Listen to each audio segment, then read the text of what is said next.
Via Etihad Airways from the United Arab Emirates, Uganda has received the first consignment of the presidential election ballot papers, quantifying up to 10,108,401 ballot papers, costing up to 2.7 billion.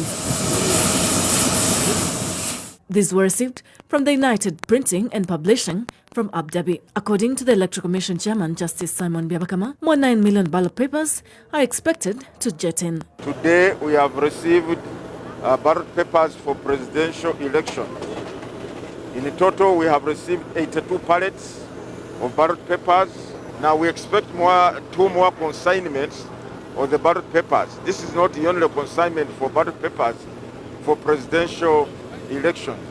The other consignments are expected early next week. Among other consignments were declaration forms totaling up to 267,222 to be used in the elections. The chairman, however, dismissed claims of ballots being aid from the United Arab Emirates. We are operating in a COVID environment, so they have got, I think, to put an indication that they have taken into account the COVID environment, and therefore we don't have to fear this consignment that we might contract a virus from it. But it's not that it's aid. I want to make it clear, these ballot papers have not printed as aid by United Arab Emirates. We have paid for them.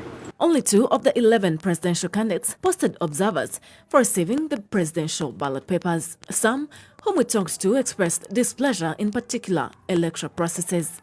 We have witnessed the arrival of these ballots. We are confident that the sourcing and the arrival has been perfectly done. And for that matter, we urge all party members to steer up, to energize themselves to look for the votes for our presidential candidate. He's trying to be transparent and open, but the security tries to interfere here and there. They tell you, don't see this, don't take this photo.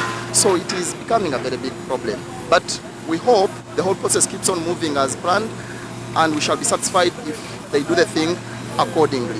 With questions on how the several ballot papers will be protected ahead of elections in 35 days, the Commission has tasked political parties and candidates to ensure that teams are available for surveillance of storage of ballot papers. Invite them, they can even escort the transportation if they want. They can escort the vehicles which are going to deliver these ballot papers in our warehouse. They are free to do that, as long as you are not interfering with the process. With up to 17 million registered voters by the Electoral Commission, Uganda is set to use 19 million ballot papers for presidential candidates, and these are to cost a total of billion shillings.